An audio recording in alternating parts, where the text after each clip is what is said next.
क्या हुआ? आप चीखी क्यों? वो प्रॉब्लम, मेरे डेस्क में चींटियां हैं। चींटियां? हाँ सर, बहुत सारी चींटियां हैं। कुछ ने तो मुझे काट भी लिया है। इस क्लास से शुरू करते हैं सर।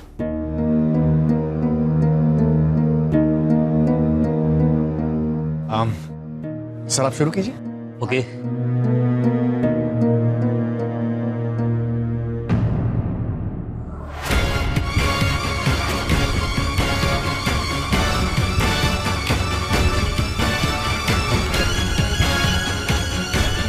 बाबा जी ये चेयर खाली क्यों है?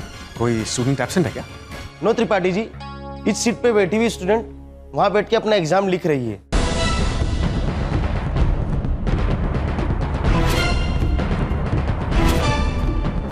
क्योंकि इस चेयर पे चींटियां थी। चींटियां? ये कैसे हो सकता है? सॉरी सर, पर मुझे प्रोफेसर वर्मा से झूठ कहना पड़ा। उस डेस्क में कोई चींटियां नहीं है, लेकिन ऐसा कुछ जरूर है कि कोई भी ईमानदार स्टूडेंट उस डेस्क में बैठकर अपना एग्जाम नहीं देना चाहेगा। सर आप प्लीज चेक कीजिए। जरूर।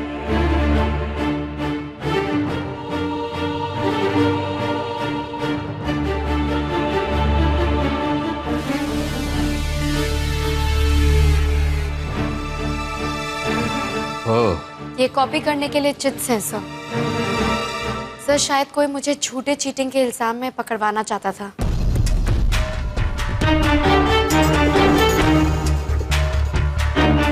सर आप अगर चाहें तो उन चिट्स को मेरे आंसर शीट्स के साथ मैच करके देख सकते हैं। मैंने उनमें से कुछ भी नहीं लिखा है, बल्कि एग्जाम शुरू होने से पहले ही मैंने चीटियों का बहाना करके अपनी सीट बदल ली थी। प्रोफेसर त्रिपाठी जी, आपने ठीक ही कहा था। आपके कॉलेज के स्टूडेंट्स काफी ब्रिलियंट है, तो फिर चीटिंग का सवाल ही नहीं पैदा होता। तुम वही लड़की हो ना, पीएमटी की state topper Sarika? Mrs Sarika Poddar sir. Professor Tripathi जरा पता कीजिए कौन इस लड़की को परेशान कर रहा है। संभाल के सर, क्या हुआ? कहीं सचमुच चींटियां तो नहीं अटक गई आपके गले में? एग्जामिन करें sir? No, I'm fine. You please carry on. चलते हैं सर। आइए। आइए प्लीज। Thank you. आइए।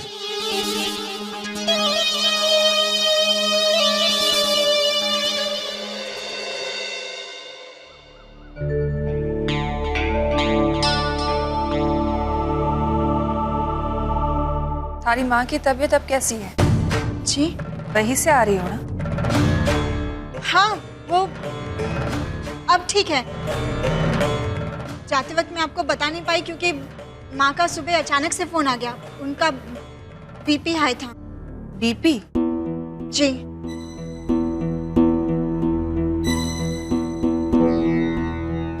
वो अब ठीक है, पर थारा बीपी क्यों बढ़ रहा है?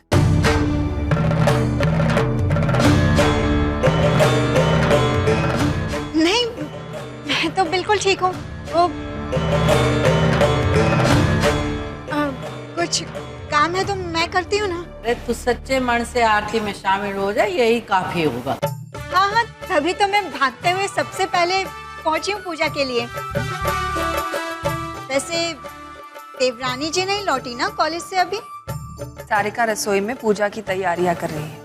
और छोटी मासा वो तो महिला मोर्चा में गई हैं, अभी तो नहीं लौटी होंगी। विद्या भी आ जाएगी। कहा था ना कि आरती से पहले आ जाएगी।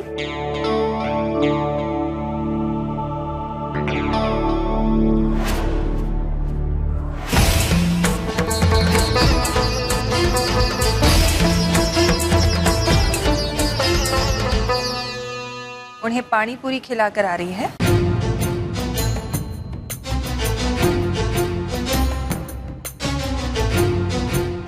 नहीं, वो घर पे ना पानी पूरी बना था तो मैंने खा लिया।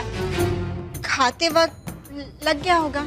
शिखा, एक बात का ध्यान रखना, आइंदा सिर्फ और सिर्फ अपने आप को देखना।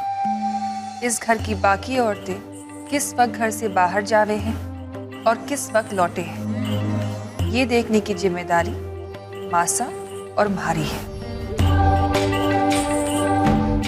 समझी? जी।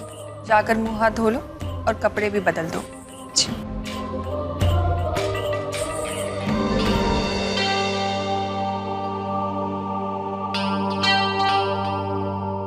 कुछ मेरे करने के लिए बचा है या सब कुछ निपटा दिया? दीदी सब कुछ हो गया है, बस प्रसाद का शीरा बनाना बाकी है, वो भी बस अभी बना देती खैर, हूँ। तुम क्यों बनाओगी? हर बार तो शीरा।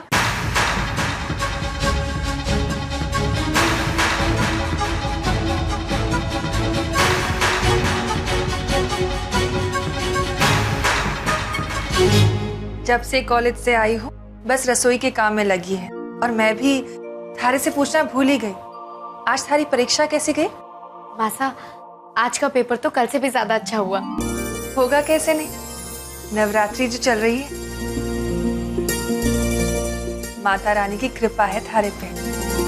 हर बार तो नवरात्रि का शीरा प्रसाद मासा बनाती हैं, लेकिन इस बार तो वो महिला मोर्चा में गई हैं, तो कोई बात नहीं, मैं बना देती हूँ। बाहर के काम की वजह से मासा भूल गई होंगी कि ये शीरा बनाना उनकी जिम्मेदारी है। लेकिन कोई बात नहीं, मैं रवा चुन देती हूँ, तुम घी और शक्कर निकालो। वैसे गलती तो किसी से भी हो सकती है, लेकिन फर्क सिर्फ इतना है कि मेरी गलतियां ढूंढने में लोग इतने खो जाते हैं कि बाकी किसी की गलती पर ध्यान ही नहीं जाता।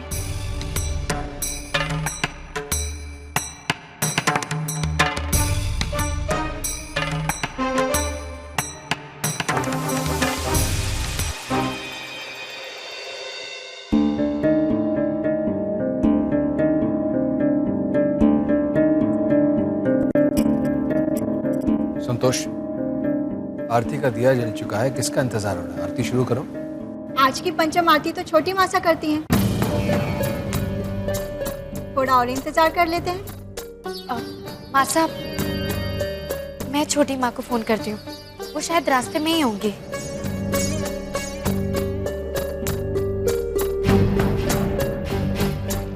कोई जरूरत ना है, आ जाएगी।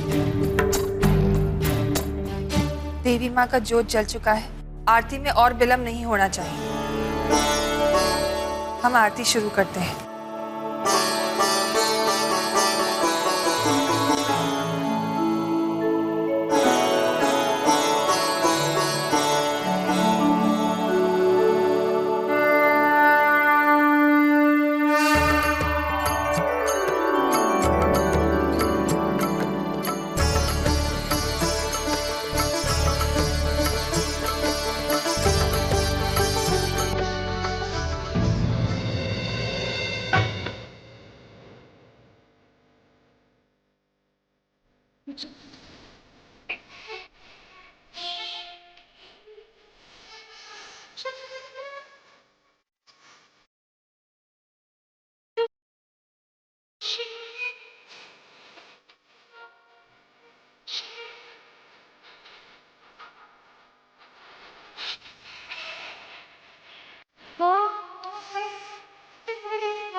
बोलो माँ जय अम्बे की।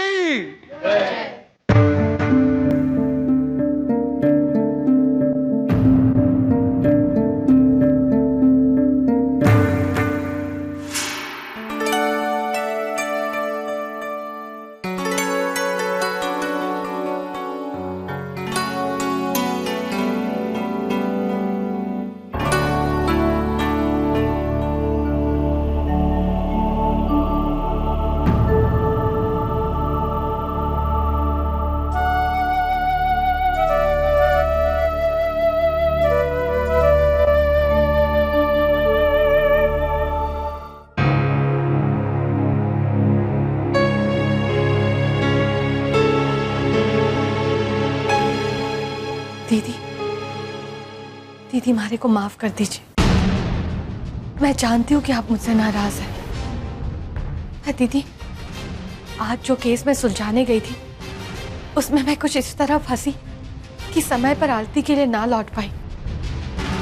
पर हमारा यकीन कीजिए, आइंदा ऐसी नौबत भी नहीं आएगी विद्या। समाज सेवा में हिस्सा लेने के लिए तूने हमारे से 1 दिन की अनुमति ली थी, लेकिन तू दूसरे दिन भी गई और तीसरे दिन भी। हमारे को लगा कि शौक है, लेकिन जब शौक लत बन जावे तो उसे छुड़ाना ही पड़े।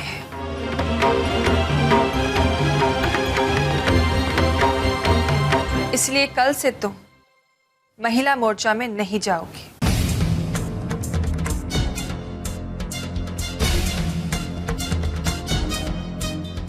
नहीं जाऊंगी दीदी, लेकिन जिस अभियान में मैंने हिस्सा लिया है कम से कम उसे तो पूरा कर लूं।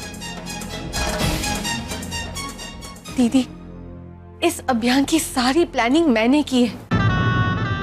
अगर मैं ना गई तो काम ठीक से ना हो पावेगा, कमजोर लोगों से उनका हक छीन जाएगा। रहा सवाल आज की गलती का, तो मैं मानती हूं कि हमारे से गलती हुई है, लेकिन 22 सालों में ये शायद हमारी पहली गलती है, और यकीन मानिए आखिरी भी। दोबारा ऐसा ना होगा दीदी। लेकिन अपनी जिंदगी से रोज के 2-4 घंटे अगर मैं बाहर जाती हूँ तो इतना सुकून मिलता है, ऐसा लगता है मानो मैंने हमारा पूरा दिन जी लिया। दीदी, मैं तो खुद आपसे कहने वाली थी कि जब लोग वो काम करें जो उनका मन करता है तो मन को बहुत सुकून मिलता है। आप भी अगर ऐसा कुछ काम करना चाहे जो आपका मन करता हो तो आपको उसे जरूर करना चाहिए। 3 दिनों में मैंने एहसास किया, हमें जिंदगी सिर्फ एक बार मिलती है और हमें अपने मन को मारकर नहीं जीना चाहिए। विद्या, हमारा मन, हमारा घर, हमारा परिवार है जिसे मैं संभालू हूं। मैं इसी के लिए जन्मी हूं और यही हमारा कर्तव्य है। और मैं बहुत खुश हूं अपने जीवन में। इसके अलावा हमारे जीवन में ना कभी कोई इच्छा आई है, ना कभी आएगी। जब तू इस घर में आई थी, हमारे को लगा था कि तुम्हारी ही परछाई है, कि कभी ये ना जान सकी कि थारे मन में कोई ऐसा सपना भी है जो इस घर की दीवारों में कैद होकर रह गया। ना दीदी, ऐसा ना है। दीदी, मैंने पढ़ाई की है, गोल्ड मेडलिस्ट हूँ सोशल सर्विसेज में। सोचा था लोगों की मदद करूंगी, लेकिन समय और जिम्मेदारियों की वजह से मैंने अपने सपनों को ताके पर रख दिया, घर संभाला। लेकिन अब दीदी, अब तो बच्चे बड़े हो गए, बहुएं भी आ गई है। क्या अब भी मारे को मारी जिंदगी से कुछ घंटे जीने का अधिकार भी ना है? दीदी, मैं तो भूल ही गई थी। पहले शादी, फिर बच्चे, फिर घर की जिम्मेदारियां।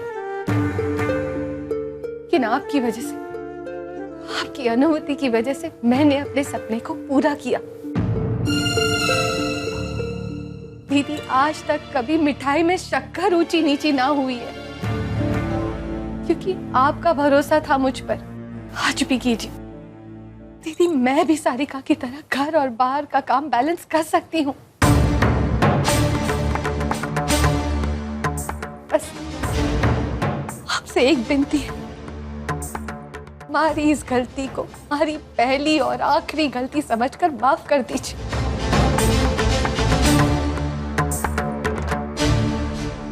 और हमारे को मत रोकिए, बस एक मौका दीजिए दीदी, एक मौका।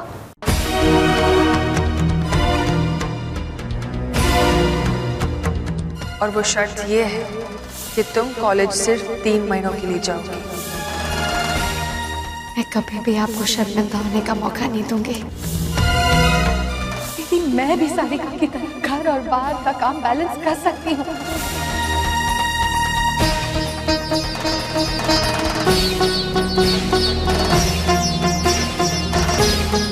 संतोष, मासा ये सब क्या हो रहा है? कहीं हमारे मन का डर सच्चाई का रूप तो न ले रहा है? विद्या ने गलती की और उसे इस बात का एहसास है, शर्मिंदगी भी है, और जाते जाते कह गई है ना वो कि दोबारा ऐसा ना होगा। जानो हो मासा, और हमारे को विश्वास भी है, लेकिन बात माफी और शर्मिंदगी की ना है। जानो हो कि विद्या ने माफी मांगी, लेकिन साथ ही साथ बहुत कुछ कह गई। आज पहली बार मारे को विद्या में सारिका की झलक दिखाई दे रही है। इस घर की एक और बहू घर से बाहर जाने की अनुमति मांग रही है। एक और बहू अपना सपना जीना चाहे। मासा, मैं किसी का सपना नहीं तोड़ना चाहती, लेकिन अपना घर बिखरते नहीं देखना चाहूं। मासा, घर से बाहर जाकर कुछ कर गुजरने का जुनून जब किसी मर्द में होवे है ना, तो वो बहुत नाम कमावे है, कामयाब होवे है। लेकिन जब यही जुनून किसी औरत के सर चढ़ जावे है ना, और वो घर से बाहर जावे, तो क्या मर्द घर और रसोई संभाल सके? बच्चों को संभाल सके? हाँ मासा, ऐसे में क्या होवे है? घर बिखर जावे है, टूट जावे है सब कुछ। हाँ मासा, जो हवा चल रही है उससे हमारे को कोई तूफान आने का अंदेशा लागे है। सब कुछ टूटकर बिखर जाने का, सब कुछ। संतोष, संतोष, संतोष,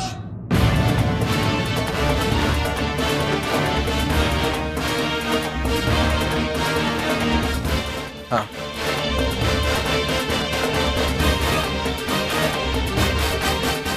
अभी अभी अग्रवाल साहब का फोन आया था, मैं पता करके बताता हूँ। क्या बात है जी?